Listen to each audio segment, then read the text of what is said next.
Can any of you tell me which police I went to report Chiwewa? Can any of you tell me the court where I filed my complaint?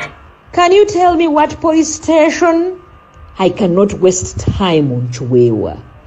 He's just another pig. Mbozi nyingi nye zibeerawo mu ggwanga naye mwezi omulimu ezimu ezipikinga interest y'abantu oba rising attention in bantu. Recently twalabako yimbi Robert Kyagulanyi Center mu Mbaka wa Kyadondo East bwe yatandikawo ekibiina kye National Unity Platform. Kati embozi essaawa zino eri ku mimwa gy'abantu y'ey'omuyimbi Gerald Chiwewa ne Minister Aida Nantaba. Embozi eno erimu controversies nyingi kuba bwe tugifollowinze embozi eno eraga tetumanya ani asirwazaani kuba Minister agamba Gerald Chiwewa si yamusiba. Gerald Chiwewa atugamba Minister ye yamusiba. Police yavayo negamba Minister ye yawawa. So bikyali awo bikyabuzaabuza naye nga embozi eno kansooke njikuweeko briefly naawe omanye ki ddala ekigenda maaso.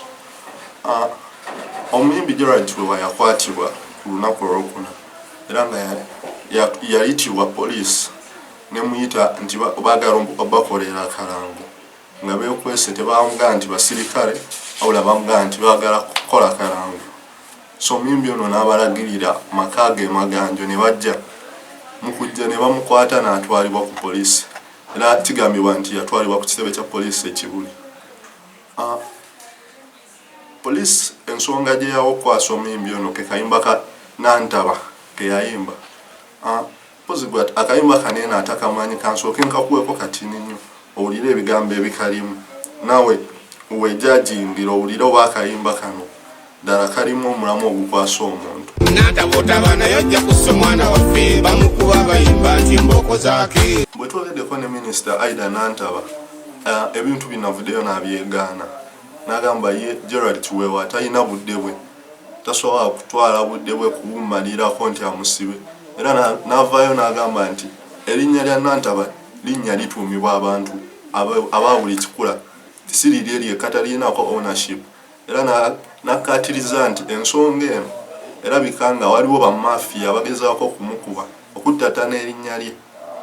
Kansooke mbayo ku Minister mumwewulireeko ng'ayogera ku nsonga eno. Sirina gwe naawaabidde nkikugambye sirina kyemmanyi. Ndi wano ndi surprised. Erinnya Nantaba nkugambye si lyange lya buli muntu yenna ayagala olituuma omwana we. Siririnaako bwannannyini oba Chiwewa yayimba kyayagala ekimunyumira bw'abanga erinnya Nantaba ye ligenda omukolera ssente aliisa abaana be waddemba okuliyimbako nga bw'ayagala oba ayimbye Nantaba musezi oba ayimbye ku Nantaba omulogo oba ayimbye ku Nantaba yakulanga ekikere talina buzibu. Actually fe abayimbi tubaagala kuba abayimbi batuweweeza emitima era bw'obeera awo nalaba ku Kyagulanyi ng'ayimbye ku Nantaba specials olumu n'ayimba ku Aida ngayo tebamukwatanga n'olwekyo tewali ayina bwannannyini kulinnya buli muntu waddemba okuyimba ku kyayagala. Chiwewa bw'awulira ng'erinnya lya Nantaba lye linaamufunira akawogo k'abaana lye linaamuleetera amata g'abaana lye linaafunira mukazi we Gomesi waddembe okulikozesa nga bw'akola ki erinnya Nantaba siririnaako nannyini bwankomeredde. N'olwekyo mukwano sirina buzibu ku muntu yenna sirina nze byemwogera ze simanyira kyemuliko sirina kyemmanyi ku bisango sange ebyo naye bwe twogeddeko n'omwogezi wa poliisi y'ekibuli ye avuddeyo n'akkaatiriza nti ekyasibiza omuyimbi Gerald Chiwewa kuyimba erinnya lya Minister kyokka ate Minister ye abyegaana ebintu bino so tetumanyi kati ani asirwazaani kabadi akali awo tetunnaba kategeera naye kansooke nk'omusirikale ono owulira ebigambo byera omukulu ono nga ye mwogezi w'ekitebe ky'Abambega ekibuli. Twasinzidde ku luyimba lwe yafulumya era n'aluteeka ku YouTube. Oluyimba luno lulimu ebigambo ebisasamaza. ensonga zino bw'oziwuliriza ndaba nga tezikwatagana bulungi kuba minisita abyegaana ate poliisi yeemulumiriza. Minisita yavuddeyo n'asaba reference oba ebbaluwa ya poliisi gye yafuna ng'awaabidde omuyimbi ono Gerald Kiweewa oba okwemulugunya kwonna kwe yatwala mu kkooti nga yeemulugunya ku nsonga z'omuyimbi ono. Kansooke nko ku minisita katono nnyo oli ye kyayogera ku nsonga zino. CID gw'oyogeddeko yandibadde akootinga kye bayita file number, yandibadde akootingira charges oba omusango gw'enzigudde ku muntu, yandibadde aleeta ebintu bingi nnyo ebikwata ku musango guno. Ebyo byonna tebiriiwo. Ntunuulidde Onyango, waliwo ngambye nti Onyango ku TV abaddeko waliwo ampeereza akatambi Onyango ng'ayogera jjo omwogezi wa poliisi.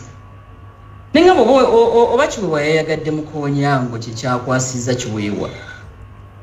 Kubanga toyinza gamba nti n'oluyimba lukwata ku Honorable Nanta nga Nanta batannaba kuwaaba. Oluyimba luno lwafuluma ddako ndowooza. Nawulira ku luyimba bwe luti olwafuluma eddako. Naye oluyimba lubaddewo ebbanga ddene. Lwaki ssaawa eno? Lwaki lufulumye lwaki ssaawa eno gye mpulira obubadi? Abayimbi batera okuzannya obubadi nga baagala okukola amannya. Obubadi bwa bulijjo obw'abayimbi nga Kiweewa bwe wazannya. Naye Kiweewa ne famire njagala kwogera ekigambo kino. Nantaba nina abalabe ate ababi.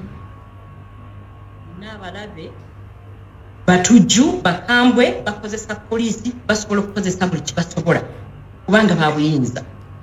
Banjagaliza ntaana oba kugenda luzira. Bw'oyeteeka mu bubadi, oyinza okuba ozannya bubadi, naye nga bo balina target. Nantaba tumuteeka tutya eruzira, Nantaba tumusibako tutya ebisange ebimwonoona erinnya, Nantaba tumwonoona tutya mu bantu.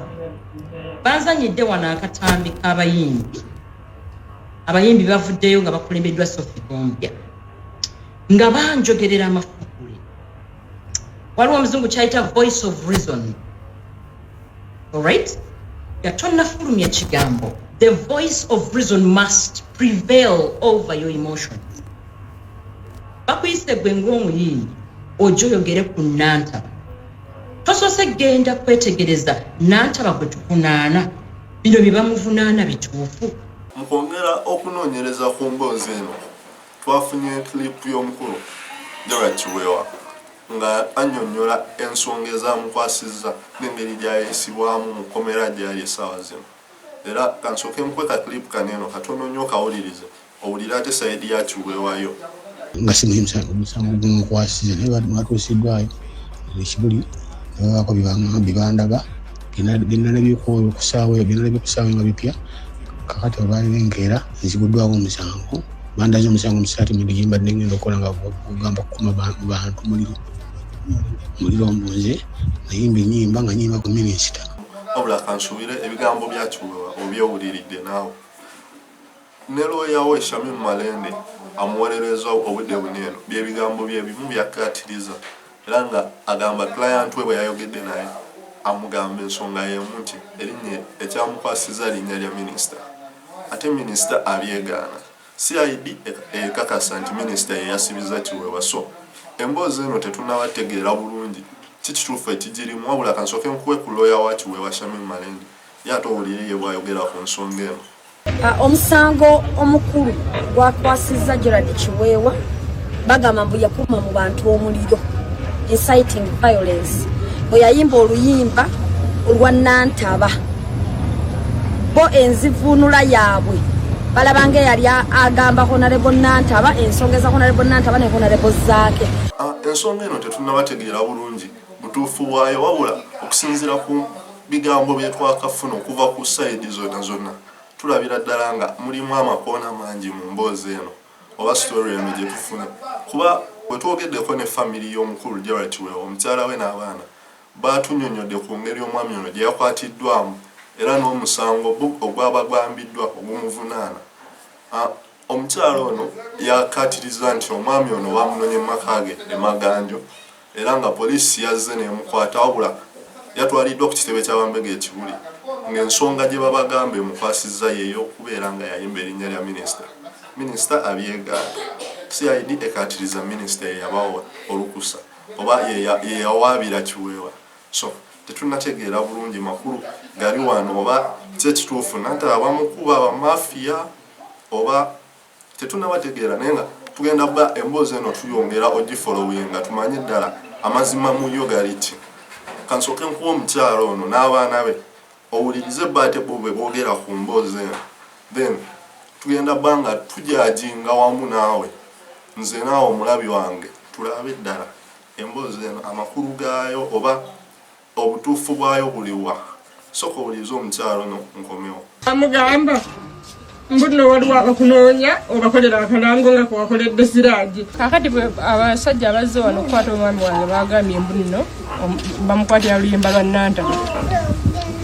Simanyi oba erinnya eryo liriyo limu lyokka nga balituuma omuntu omu. Ekintu kino ekyokwatibwa kwa Gerald Kiweewa kyasitudde embeera oba kiina embeera gye kyaleesewo mu music industry awamu n'okwegatta kw'abayimbi. Era nga abayimbi ab'enjawulo bavuddeyo ne bagamba nti kano kalinganga kakodyo kakugezaako kulumba music industry. Era nga omuyimbi Robert Kyagulanyi yasoose okulembera mu bayimbi banne n'akola post ku Facebook nga asaba poliisi ete muyimbi munnaabwe era erekeraawo oba gavumenti erekeraawo kubanga ekyojjanya music industry. Ne bayimbi banne abalala okwawadde Dr. Hilderman nga yabakulembeddemu bagenze ku kitebe kya poliisi okulambula muyimbi munnaabwe ono balabe embeera kigyalimu era bayogedde ebigambo ebikankana. Kansooke nkuwe ebigambo by'abayimbi bano weewulirireko ddala kyekituufu ekigenda mu maaso mu ggwanga. Njagala tukwate layini ku layini nga bwe tuzibannyonnyola ogwo omusango gwa Kiweewa n'atakola vidiyo ng'erimu Nantaba eyo photographic interpretation yagikoledde abakulu yabawadde enfu. Tumuli mu kifaananyi kya Nantaba gwagamba yayimba ebintu bye bya mwenge oli musajja mutamiivu bamuleka bantu mmwe mbabuulire zino regulations ze baalese bwe tutuule waffe buli omu n'atuula n'asirika. This is the time kati bitandise okuluma. Tebakubira essimu ne bamugamba waliwo omuntu amuyitidde omulimu avudde kalenda naye amuyise taata n'amugamba jangu ekawempe. Bwe yatuuse ekawempe ne bamukwata. Kiweewa ye muntu atalina mutima mukyamu ku muntu. Kiweewa ye muntu ayagala buli omu. Wabula embeera eno etandise okulwera nga ereetawo ekintu kye tubadde tetulaba mu bayimbi. Kuba omuyimbi Robert Kyagulanyi Ssentamu wa Bobi Wine amaze ebbanga ddene nnyo nga agamba bayimbi banne beegatte wamu basitule eddoboozi eryawamu. Wabula abasinga ku bo babadde ndowooza tebannalaba amakulu ga kintu kyayogerako. Wabula okusinziira ku bulumbaganyi obutandise okukolebwa ku music industry ne entertainment yonna n'okutwaliza awamu, abayimbi batandise okuvaayo ne batandika olaba omulamwa Kyagulanyi bulijjo gwabagambako. Kwa recently twalabye abayimbi nga bali maka g'omuyimbi Robert Kyagulanyi era bavuddeyo ne bagamba bukati begase ku People Power. Ne Big Eye twamulaba recently yalangirira nti ye takyali mu NRM wabula kati yegase ku Kyagulanyi era n'akoola abayimbi banne bave ku NRM nti yo nga yo terina kyebaagaza wabula eyagala bakozesa bukozesa emale basuulewo. Ku mulundi guno ndowooza tuyinza okulabawo ekintu ekitabaddeewo ebbanga lyonna abayimbi ndowooza ne basalawo okudda ku mulamwa gumu bw'ogatta n'amateeka g'abateereddwako. Amateeka gano eno galabika nga nago gongedde okubalaga nti gavumenti malirivu nnyo okulaba nga enafuyiza ddala music industry yonna yonna okutwaliza wamu. So kuba amateeka gano geewuunyisa kuba tosobola kuŋŋamba nti bwe mpandiika oluyimba lwange oba omuzannyo nsooke dutwala wa minisita aluyitemu then yaŋŋambe byatayagala mu luyimba oba mu muzannyo gwange nzireyo then ate bwe mmala era oddukola oba okuzannya omuzannyo ogwo era nsooka dutwalira ye n'aluyitamu alawo ba bye yaŋŋamba nabigoberera. So ekintu kino ndowooza kiri a bit confusing kuba minisita simanyi capacity gyakoleramu ku by'okuyiiya kuba simanyi yo minisita nga muyimbi simumanyiyo simanyi minisita muzannyi wa katemba. So ndowooza tebirina we bikwataganira kuba tosobola kuŋŋamba omuntu atali muyiiya oba atayiiyangako ku kintu kyonna nti ate asobola okujajinga nze byenjiyiza. So ebintu bino byonna ndowooza abayimbi batandise okulaba nti music industry egenda kalubira ddala n'okusinga bwebadde era nga kino ndowooza tekibaviiriddeko okulaba nga bavaayo begatte ku muyimbi Bobi Wine oba Robert Kyagulanyi Ssentamu basitule eddoboozi limu balabe nga balwanirira industry yaabwe. Kuba olunaku lw'eggulo twalabye Bizonto oba abazanyi ba comedy group gye bayita Bizonto nga bakwatiddwa bagiddwa ku Radio Simba kwe batera okukolera comedy waabwe. Naye ensonga gye bawadde okukwata abantu bano bakoze video yaabwe gye bakola ya comedy nga erimu abanene ab'enjawulo mu gavumenti. Ekintu ekyo ndowooza kyekyavuddeko abantu banene okukwatibwa era poliisi omusango gwe yayogedde gwabaguddwako nti bakola video erimu ebigambo ebisasamaza.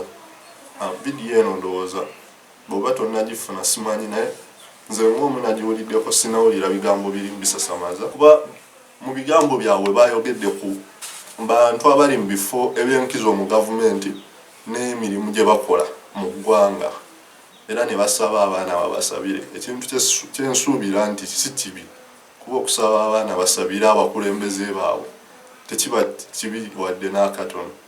So ebintu bino byonna ndowooza bikulagawa entertainment industry gyeyolekedde abayimbi bwe bateegatta. Okay, emboozi yaffe yaleero kangikomye wano era kansuubire nti tekoledde ddala bubi wabula njagala twongere okuba nga tuinteractinga kuba emboozi zino ngenda ba nzikola on a daily basis nga nkuleetera amawulire agakutte akati oba agali ku mimwa gy'abantu mu ggwanga Uganda naawe tusobole okuba nga tuzuula amazima fembiso. Bw'oba olina kyolaba nga kibuzeemu oba olina kyowulira nga si kyogeddeeko naye nga wandyagadde kiwulira osobola okiteeka wansi mu comments osobola okunnyonnyola kyesikoze bulungi ya next time nensobola okuba nga nzimbirako okuba ate nga nsobola okuweerereza ddala bulungi osobola okgenda wansi awo mu comments era tuinteractinge ompe ku magezi engeri gye tusobola okuba nga tuzimbamu society yaffe oba nga tugikyusa fembi kuba kino guno omulimu gwaffe ffenna tetusobola kikola bw'omu ate naye tosobola kikola bw'omu tulina okugatta eddaala ku ggwanga lyaffe wabula tujja kikola wamu ffenna.